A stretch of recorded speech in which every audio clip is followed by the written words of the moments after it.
Alors nous sommes dimanche 12 Adar Aleph, donc 12 Adar Aleph, et nous sommes arrivés d'Af Pebet de Hulin, Pebet à la 4e ligne, Be'egla Arufa, là où Shhita de Ouyahi.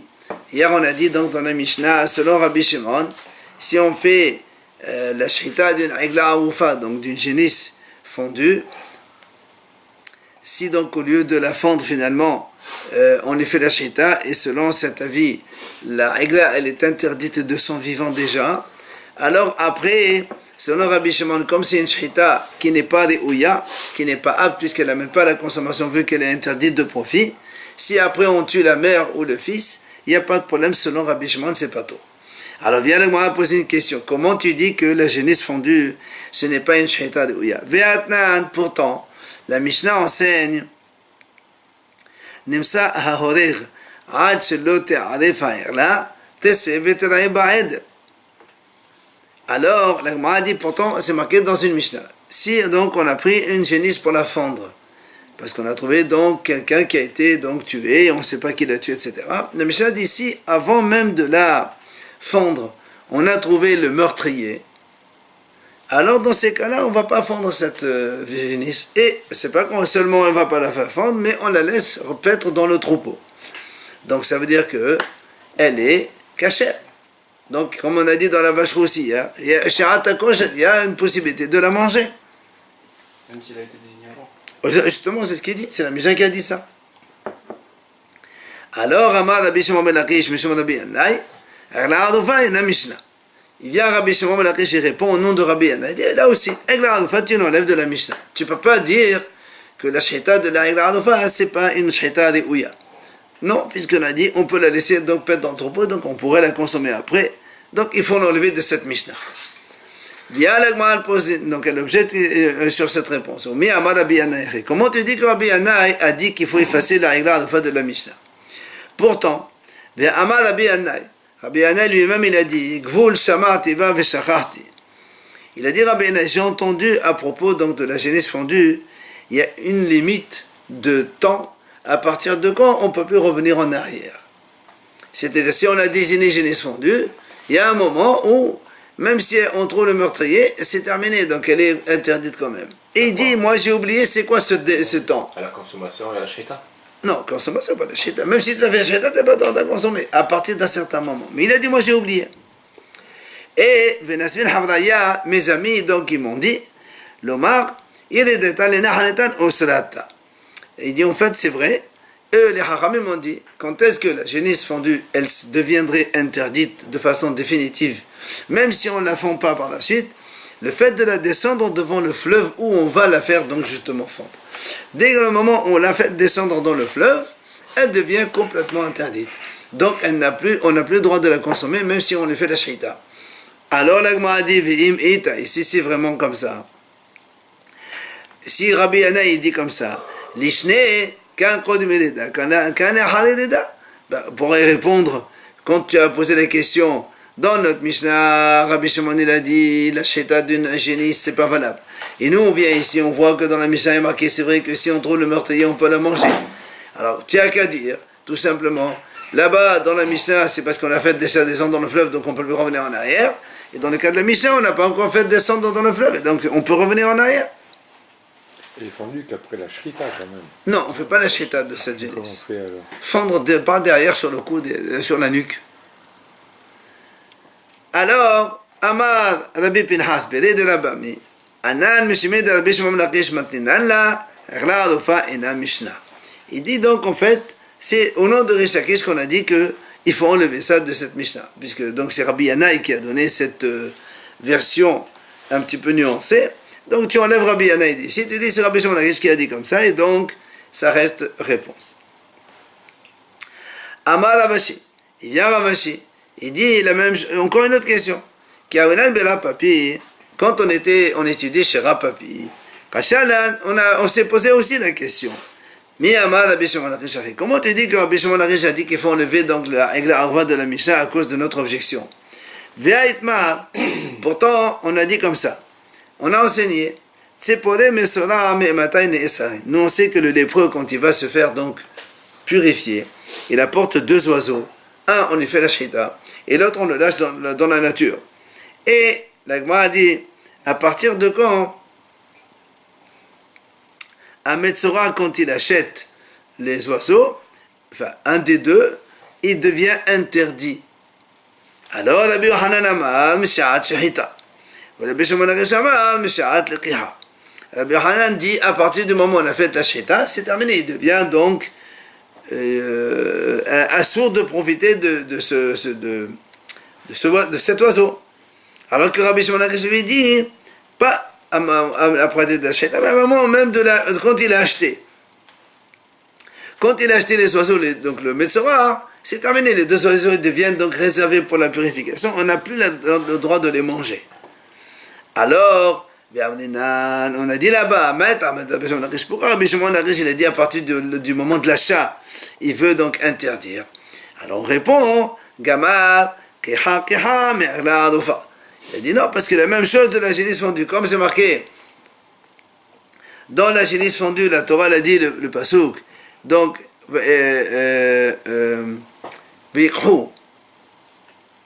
ils prendront.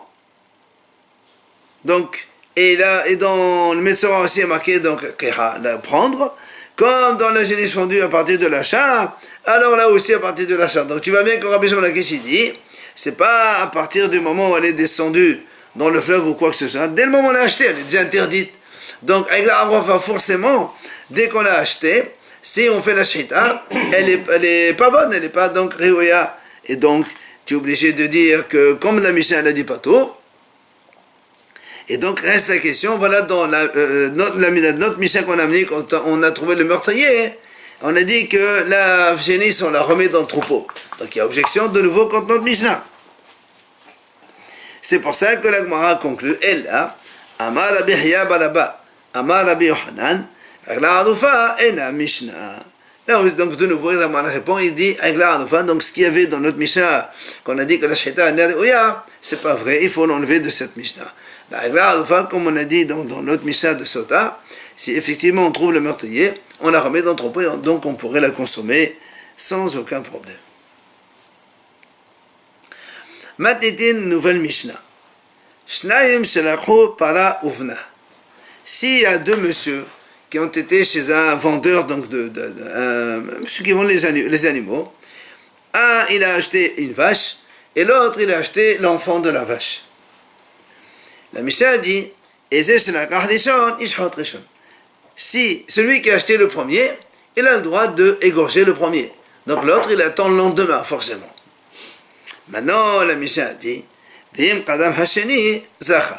si maintenant le deuxième, il a devancé, eh bien il a gagné. Ça veut dire que le propriétaire de la mer, il sera obligé d'attendre demain. Voilà. Alors ça c'est la Mishnah. Rav Yosef il dit, quand on a dit que celui qui a acheté le premier, il égorge le premier, c'est en fait la dina. C'est-à-dire s'ils viennent au tribunal, tous les deux, En même temps. ils viennent, un il dit, voilà monsieur, moi j'ai acheté la vache à 9h, lui il a acheté le bébé à 10h, donc moi je vais le faire acheter aujourd'hui, lui aussi va l'acheter aujourd'hui. Là effectivement le tribunal il donne raison au premier. Toi tu as acheté le premier, tu as le droit d'acheter le premier. Mais sans tribunal ou quoi que ce soit, le deuxième il a tout à fait le droit d'égorger en premier. Celui qui a acheté à 10h, s'il a égorgé à 10h30, ben celui de 9h il ne peut plus égorger. En fait c'est uniquement quand il y a litige que là, s'il vient au tribunal, on dit voilà, on suit l'ordre chronologique de l'achat, donc on fait la shechita. Mais si quelqu'un il a acheté même dans l'après-midi, il a fait la shechita de suite, l'autre il est obligé d'attendre, le premier il est obligé d'attendre dans le lendemain. Donc il n'y a pas priorité absolue. On n'est pas supposé savoir si l'autre il n'a pas été se promener entre temps, quoi, le premier. Voilà. S'ils ont fait la shechita tous les deux la même chose. Celui qui a fait le deuxième, il est assaut. Quand on achète, en général, on va voir que le propriétaire, il avertit quand il sait les acheteurs qui ont acheté. Par exemple, s'il sait que, je crois que la moi en parle ici. Imagine, il y a le père de la mariée, il achète une vache. Et le père du hatan, ils achètent, et tous les deux, ils veulent faire la shechita le même jour. Donc, il prévient, dit, attention, l'autre, il a acheté aujourd'hui. Alors, si toi, tu fais la shechita, tu fais demain. Et vient la Gemara dit, Tana, im qadam hasheni. Donc si le deuxième, il a devancé, il a fait la shechita en premier, aleze zadiz viniskar. Donc il est zélé et il est gagnant dans l'affaire. On peut acheter et sacrifier beaucoup plus tard ou il faut Sans sacrifier problème. de suite. Sans problème. Ce qui explique le raisonnement actuel. Oui, mais en général, quand on veut faire des sacrifices, ça c'est pas pour des sacrifices, ça c'est pour faire la shechita de manger. Pour le sacrifice, c'est pareil. Mais les sacrifices en général, on ne sanctifie que très proche du moment où on va l'amener au Beth Amikdash, comme ça il n'y a pas d'histoire. D'accord. Et donc, la Gemara a dit, Zadiz viniska, Zadiz de la Hava des Surah. Évidemment, puisqu'il a fait le premier. Donc il n'a pas fait le péché, c'est l'autre qui fait le péché le deuxième. Viniska de Kachil Bisra. Parce que lui, là, il va manger la viande, alors que l'autre, il devra attendre le lendemain pour manger sa viande. Enfin. Matiti nouvelle Mishnah. Shahat para, v'hankar shne vanea, sofer shmonim. Si quelqu'un, il a tué la vache, il a fait la shechita d'une vache, après, il a fait la shechita de ses deux enfants. Est-ce qu'il prend 2 fois 40, enfin 30, Malkout 2 fois 39 coups, ou une fois, la Mishnah a dit sofer shmonim. Parce que quand il a fait la shechita d'un enfant, il a fait la transgresser Otovet Beno. Et quand il fait la shechita du deuxième, de nouveau Otovet Beno. Il y a 2 fois. Non, pas forcément. Pas forcément. Tu peux avoir une vache qui a 4-5 ans. Après, tu as un veau qui a 6 mois et un autre qui a 15 mois ou je sais pas combien. C'est pas un problème. La vache, elle fait plusieurs enfants, elle n'a pas qu'un seul.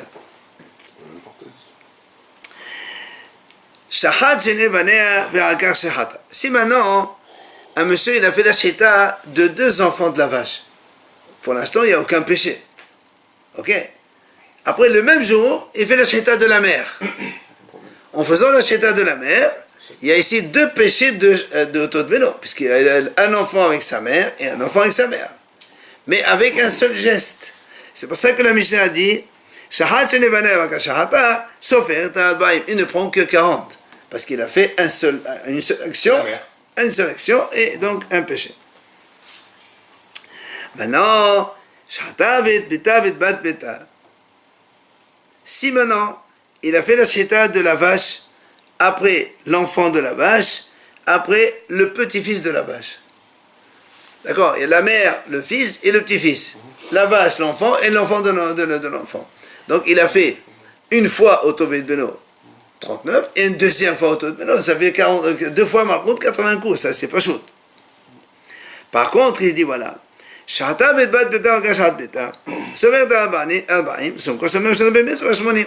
maintenant il a fait la shechita de la mère et le petit-fils. Donc là il n'y a aucun péché. Et après il fait la shechita de l'enfant. Quand il fait la shechita de l'enfant, il a fait le même jour, évidemment. Donc ça devient qu'il a fait 2 péchés. La fille avec sa mère et la fille avec son fils. Alors la Mishnah a dit, sauf un il ne prend que 40 coups seulement. Sumkos Omer, au nom de Rabbi Meir, Sumkos, il dit, non, il prend 80. On va voir pourquoi.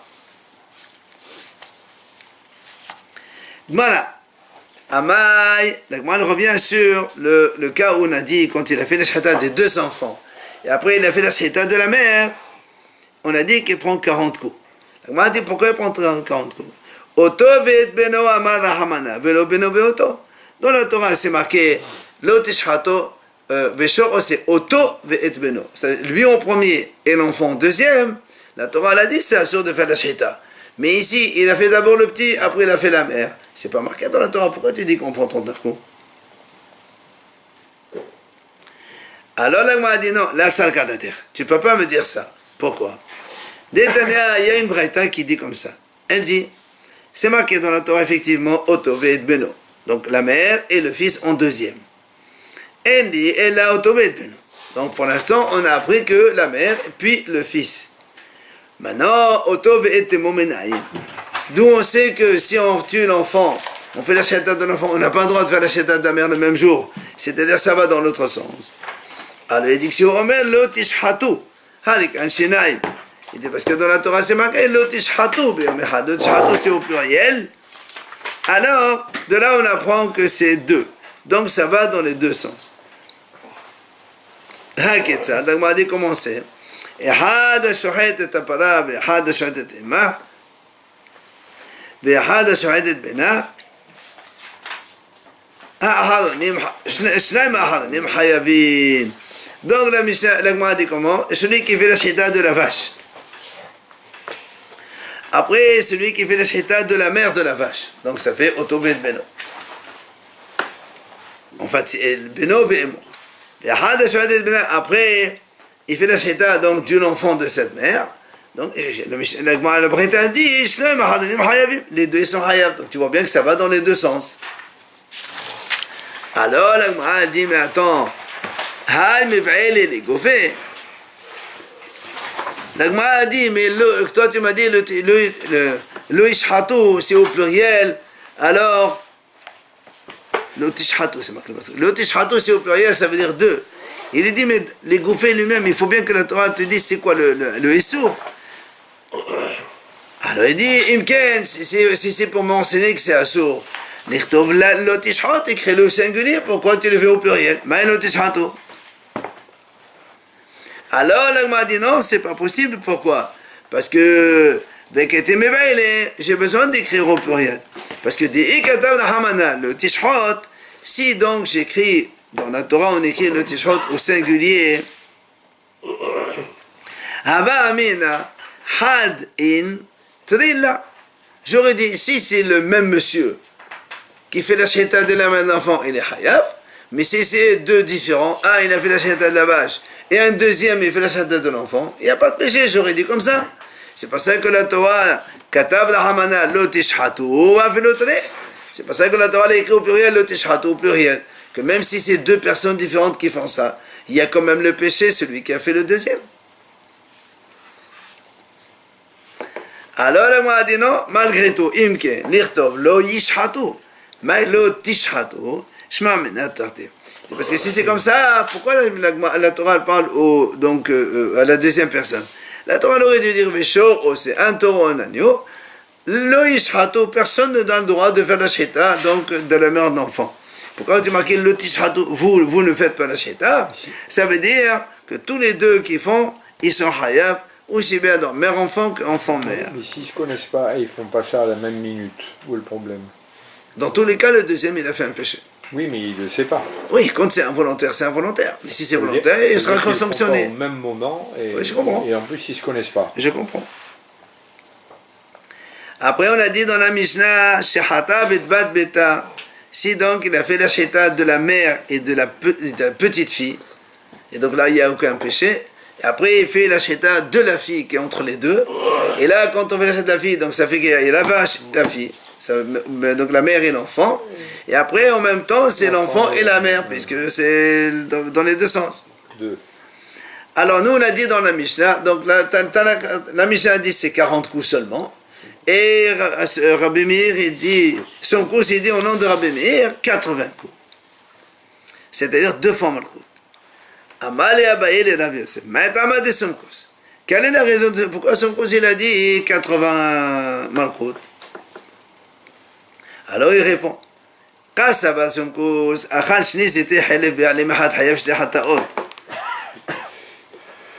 la elle va proposer deux sortes de réponses. Il dit, est-ce que son aussi pense, si quelqu'un, nous on sait que celui qui mange de la graisse interdite, donc si c'est volontaire, c'est karet, et si c'est involontaire, sans faire exprès, il est hayav hatat. Et là aussi, pour être sanctionné, il faut manger minimum le volume d'une olive. Alors il dit, si quelqu'un il a mangé 2 fois le volume d'une olive de graisse interdite, sans avoir été prévenu entre les deux, ça veut dire on n'a rien dit. Il a mangé le premier, après il a mangé le deuxième, sans que personne ne lui dise quoi que ce soit. Involontairement? Involontairement. Hayav, c'était hatavat. Et donc il est hayav 2 fois, comme al-hatat, il a fait 2 péchés.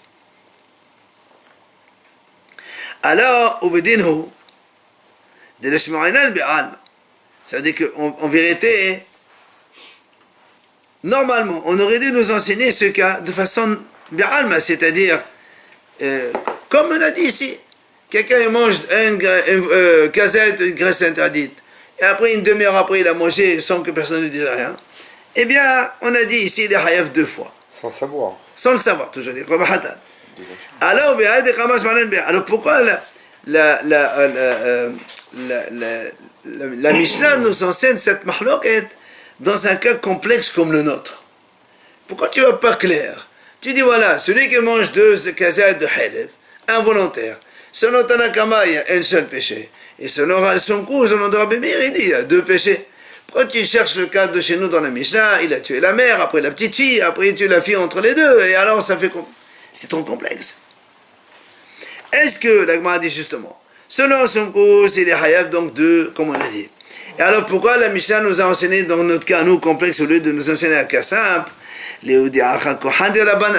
C'est pour te montrer la force des hachamim. Quoi? Que bien que les gofin mohlaqin, ça veut dire il s'agit de 2 êtres différents, malgré tout, hachamim ils disent quand même pas tort. Parce que nous on sait que, comme ici par exemple, quand on a tué la fille, c'est le rapport avec la mère, la vache, ou l'enfant. C'est donc l'interdit concerne 2 animaux complètement différents. Et même ça, Haramim ne disent pas tort. Alors donc dans ces cas-là, l'Agma dit, est-ce que c'est ça la raison? Ou bien, j'ai une autre proposition. Normalement, Sumko pense quand quelqu'un il mange 2 volumes donc d'olives, de graisse interdite, sans avoir été prévenu entre les deux, sans avoir eu le courant, enfin été au courant que c'est comme ça, que c'était du halef. Alors lui il dit, il est hayaf une seule fois, puisqu'on n'a pas prévenu. D'accord? Maintenant ici, pourquoi il est hayaf 2?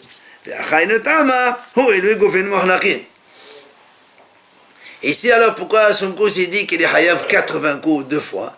Parce que ici, gofin mohlaqin, comme on a dit, c'est 2 animaux différents. Voilà, 2 animaux différents. Donc quand il y a 2 animaux différents, c'est pour ça qu'il arrive 2 fois. Mais si c'était le même animal, avec 2 morceaux de graisse, peut-être que son considérait un seul suffit.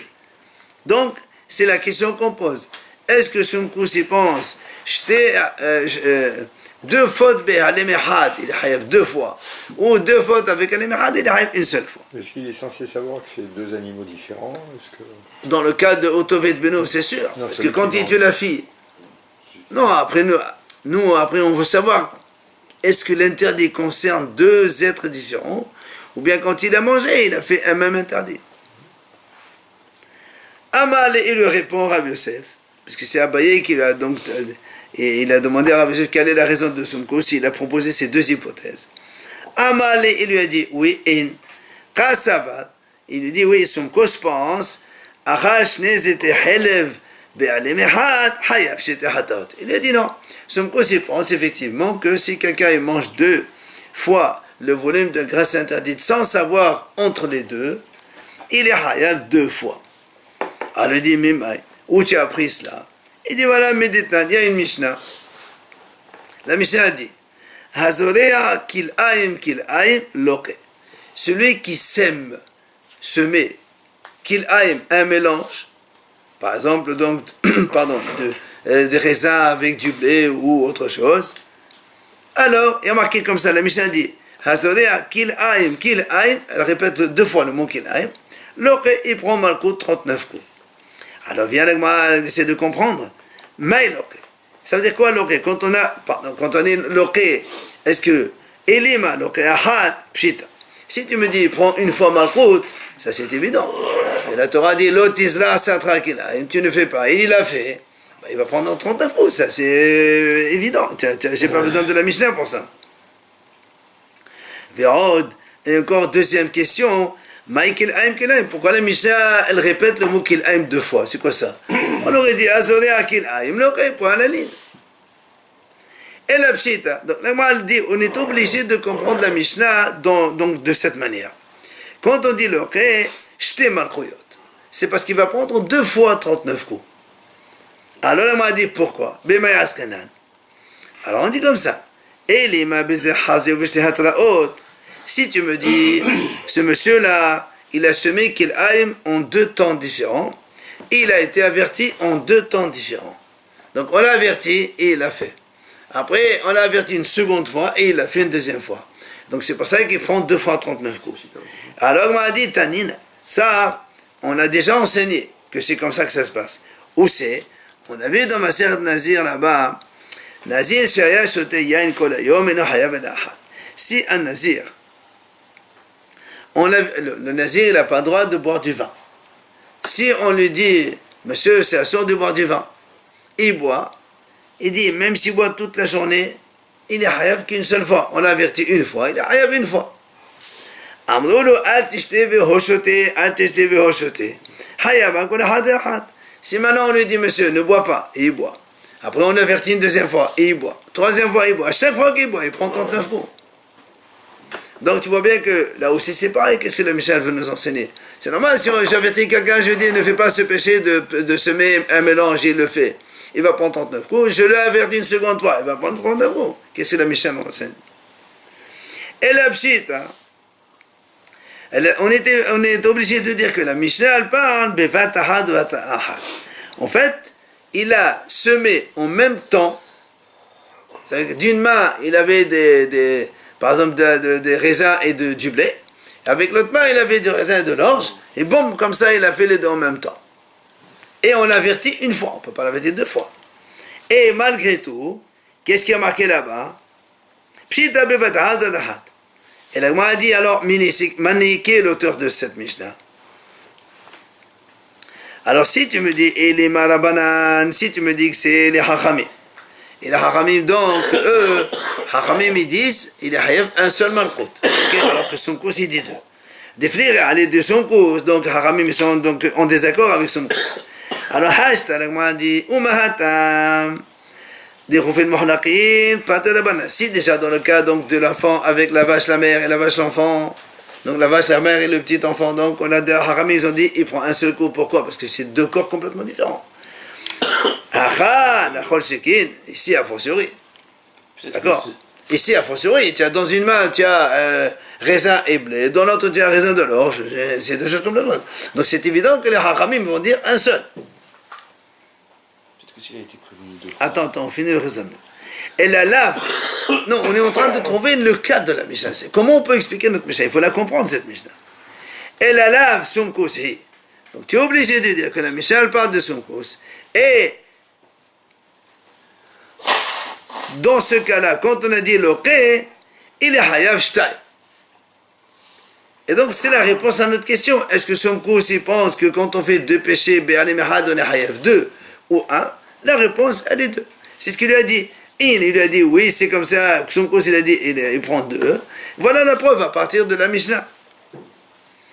Vient la Gemara, elle dit non, elle rejette, elle dit c'est pas une preuve. Pourquoi? Là, Léolam Rabbanan. Moi, je peux te dire que c'est le Hachamim. Alors tu vas me dire que c'est le Hachamim comme on a posé comme question ici. Alors qu'est-ce que la Mishnah vient nous apprendre, puisque c'est le contraire. Hachamim là-bas, ils ont dit que c'est 1. Ici, à fortiori, que c'est 1. Il te dit non. C'est pas évident. Pourquoi? La Mishnah vient nous enseigner un autre enseignement. Quoi? Il y a en fait 2 types de kilayim. Parce que, c'est ça. Parce que, il y a Rabbi Yoshia, ce que le Gemara va dire maintenant, là, pourquoi Rabbi Yoshia dit, Rabbi Yoshia,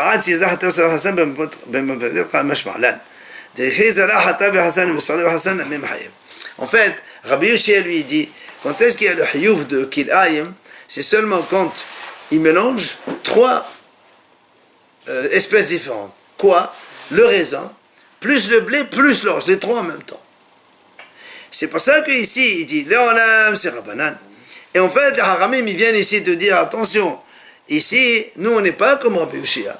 S'il prend dans une main raisin et blé, et dans l'autre main raisin et orge, il est hayav de... C'est juste pour exclure l'avis de Rabbi Yoshia.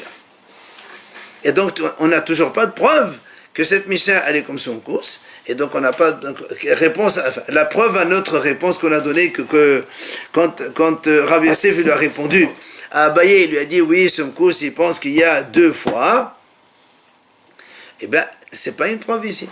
Il faut donc trouver encore une autre preuve. Alors c'est pour ça que le ramène Tashema. On ramène encore de nouveau une autre possibilité de réponse. Achal Meze Kazait ou Meze Kazait. On parle ici, comme dans le prochain père, si Dieu veut.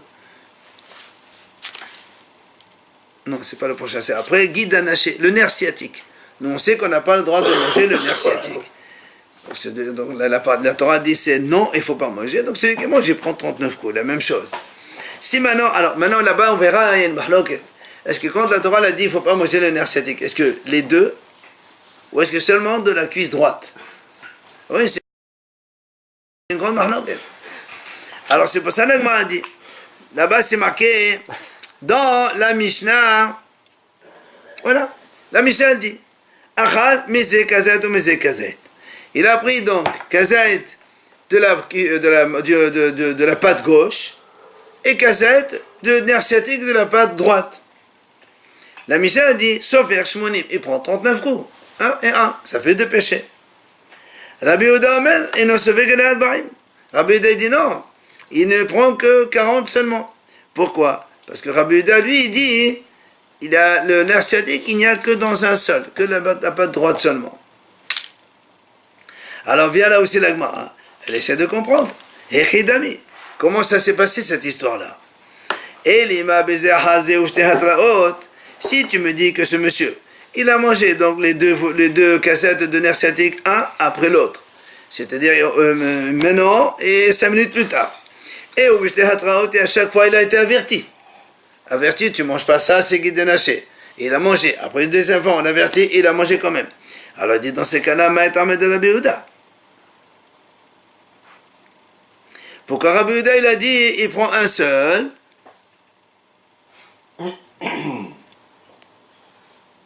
Pardon. Pourquoi Rabbi Yehuda, il a dit qu'il faut qu'il prenne Malkout carrément? Normalement, il ne doit pas du tout prendre Malkout. Pourquoi? Parce que, étant donné que Rabbi Yehuda lui-même, il ne sait pas lequel des deux membres, enfin lequel des deux nerfs sciatiques il est interdit, est-ce que c'est le droit seulement ou c'est le gauche seulement? Alors comment tu vas l'avertir? Attention, si tu manges ça, c'est assourd, mais toi-même tu ne le sais pas. Donc ce qu'on appelle Hatraat Safer. Donc c'est un avertissement dans le doute. Et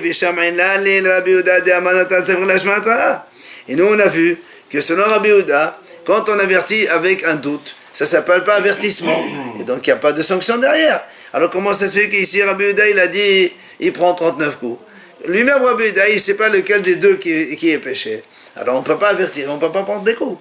Et il nous ramène ici la preuve aussi que Rabbi Yehuda il a dit effectivement Hatraat Safer, c'est pas Hatraat Détania. Il dit c'est un vice de procédure, ça. Ouais. La Gemara ramène ici le cas où une femme elle a été divorcée par exemple et elle s'est mariée. Normalement elle doit attendre 3 mois avant de se marier donc si, au cas où elle est enceinte on le voit. Elle n'a pas attendu et elle est devenue, donc elle s'est mariée, elle est devenue enceinte. Seulement, il est né le bébé à 7 mois. Alors on ne sait pas est-ce que c'est le bébé 7 mois du second monsieur ou c'est 9 mois du premier mari. Alors cet enfant, qui c'est son père? C'est Réhouven ou c'est Shimon? Il ne sait pas. Il faut lui demander. Il ne sait pas. Alors qu'est-ce qui se passe là-bas? Le problème n'est pas là, le problème est là. Si maintenant cet enfant, il frappe Réhouven, un des deux pères, on ne sait pas lequel, et après il frappe le second, il frappe les deux, un après l'autre. Ou bien, ou bien il a maudit un, après il a maudit l'autre. N'oublie pas que celui qui, dans la Torah dit, celui marqué à vivre, motumat. Ou bien il les a frappés tous les deux en même temps, ou il les a maudits tous les deux en même temps. Rabbi Yehuda, mais voilà ce qu'il dit Rabbi Yehuda. Bevatahat hayat. S'il a fait les deux en même temps, c'est hayat, parce que de toute façon, l'un des deux, c'est son père. Donc il est forcément qu'il est hayat. Mais Bezahazé, pas tout. Mais un après l'autre, pas tout. Pourquoi? Parce que comment tu vas l'avertir? Attention, si tu frappes ton père, tu vas mourir. C'est pas qui te dit que c'est son père? Attends, ça fait. Dans les deux cas, attends, ça fait. Donc il n'y a pas. Donc tu vois bien que Rabbi a dit qu'on dit attends, ça fait, il n'y a pas de punition. Même pas une fois. Alors pourquoi? Même pas une fois. Attends, ça fait, c'est pas. Rabbi Yehuda, voilà, justement, il a dit pas tout ici. De là, on a que Rabbi Yehuda dit quand il y a un avertissement dans le doute, c'est pas un avertissement. Donc il n'y a rien du tout comme punition. Alors pourquoi ici Rabbi Yehuda, il a dit on donne une fois 39 coups? Et la psita. Attention, tu vas frapper un de tes parents. Ah non, ça n'existe pas ça. Un de tes parents. Un des deux pères, de toute façon, vous les cas, il va frapper un. Et la pshita, l'agma dit, on est obligé. Donc si on revient à un autre sujet, dans le cas où on a dit quelqu'un qui mange kazette, donc de guide de l'un et de l'autre, et on demande alors comment ça s'est passé. Pshita bevataha dovataha. Donc la situation où il a mangé un après l'autre, ça ne marche pas. On va dire donc qu'il a mangé les deux en même temps avec un seul avertissement. On l'a averti, ne mange pas, c'est du guide anaché. Il a mangé les deux en même temps. Alors on veut savoir maintenant qui a dit, parce que dans la Breta, on a vu, dans la Mishnah, il y a marqué, Tanakama, il dit, il prend 80 coups, 2 fois Malchut. La Gemara a dit, Ouman Tanakama, c'est que le Tanakama. Et les Marabana, les deux hommes aussi, tu me dis que c'est les Hachamim, qui sont Holkim sur son coup, Hachamim, ils ont dit un seul Malchut, et Hachamim aussi des deux. Alors, la Gemara a dit, Ouman, Hatam de Gol Mohlaqin, pas de là-bas. Là-bas, dans le cas de la vache, où il s'agit de deux animaux complètement différents, Hachamim ils disent quand même, il prend un seul coup, un seul marco. Hachal achol sheken, ici qu'il s'agit du même animal, a fortiori qu'il faut un seul et pas 80. Donc c'est qui est Tanakama. Et la lave, Sumkous, n'est-ce pas, c'est Sumkous, et donc tu vois bien que Sumkous il dit, on prend 80 coups, donc pour un seul avertissement et une seule fois. Voilà la preuve. Lave Sumkous. Et là, il m'a dit non, je repousse. Pourquoi? Là, et moi je te dis, ouais, c'est un après l'autre. Alors, un après l'autre, qui c'est qui est l'auteur? C'est les Hachamim. Alors on pose la question, si c'est les Hachamim, comment tu dis que il est Hayab, puisque, comme on a dit tout à l'heure, si c'est les Hachamim, là-bas les Hachamim ils disent, il y a un seul, ici ils disent 80, 2 fois. Il te dit oui. Il dit en fait, ce Tana il pense comme une autre version sur laquelle Rabbi Yehuda dirait même Hata'at Safek c'est valable. La Hata'at d'un Safek elle est quand même valable. Donc quand tu fais Hata'at Safek, tu fais une dans le doute, il prend quand même les coups. Et comme il s'agit de deux interdictions, donc c'est pour ça qu'il prend en 80. Et où c'est qu'on a vu cette idée? De Tanya. La Gemara dit c'est marqué dans la Torah. Ça c'est le Korban Pesach. La Torah dit que le Korban il faut le manger dans la nuit, toute la nuit du 15 Nissan, mais il ne faut pas en laisser au lendemain. S'il en reste, on le brûlera. Alors la Gemara dit Rabbi Yehuda dit, la Torah elle s'est exprimée ainsi pour te dire, il y a un commandement négatif de ne pas laisser. Et après, la Torah t'a donné une réparation du commandement négatif, qui est un commandement positif, de brûler. Il reste, brûle-le. Du coup, il n'y a pas malkout. Quand il y a ce qu'on appelle l'avshinetak l'arasé, eh bien, il n'y a pas de malkout. Ça, c'est Rabbi Yehuda. Rabbi Yaakov Omer, le menachem osé. Rabbi Yaakov dit non, c'est pas à cause de ça. Et là, mishum de havale, l'avshin bo maasé. V'chol l'avshin bo maasé, donc on a alav. La Gemara dit, là-bas, la raison, c'est pas ça. C'est que tout simplement là-bas, c'est un lave chez Enboma. C'est un lave, tu fais un péché sans aucune action. Tu restes inactif, la viande elle reste jusqu'au lendemain, hop, là, il faut la brûler. Et pour ça, quand la Torah dit quand est-ce qu'on fait Malchut, quand quelqu'un activement il fait quelque chose contre la Torah, là tu prends Malchut. D'accord? Quand tu fais la shita de Otoved Beno, tu as fait un acte. Là tu prends Malchut. Ou bien tu sèmes qu'il aime avec les mains, tu sèmes avec les mains, tu fais une action. Là, tu prends Malchut. Mais là, tu restes, tu fais rien. La viande, elle reste, elle dépasse la nuit, donc elle reste le lendemain matin, donc sans aucune action. Ça s'appelle lav chez Enboma. Et lav chez Enboma, il n'y a pas donc de Malchut. Et pourtant, on dit non-assistance à personne en danger, tu es responsable. Mais c'est pas la même chose. On est responsable, mais il n'y a pas de Malchut. C'est ça la différence. Bien sûr, on est responsable. Là aussi, on est responsable. On a laissé de la viande perdurer. Tu peux pas la manger, tu peux pas, oui, tu peux pas. Hein? Je brûle. Ben, tu donnes à d'autres. C'est le problème. Ok. Bon. Donc il n'est pas responsable. Il a rien fait de Oui, méchant, oui. quoi. Quand il n'y a pas d'action, il n'y a pas de punition. Voilà. Non-action, Il a sinon. pas fait d'action, mais là, il a été laxiste, mais il n'a pas fait l'action, c'est tout. De quoi? Pour la viande. Eh bien, Tu le laisses assifier, c'est pour ça qu'il ne prend pas Malchut.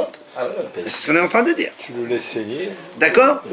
Donc, là aussi, l'Agma, tu vois, lui dit, tu n'es pas obligé de dire que c'est son cause. Et donc, on n'a toujours pas la preuve à la réponse. Quand on a dit oui, Rabbi Yosef a dit oui, c'est son cause, qui a dit 2 items de haleb be'al mehad, il est hayab 2 fois. On a donc essayé de le prouver par 2 fois et on a été repoussé. On verra demain, 3e preuve.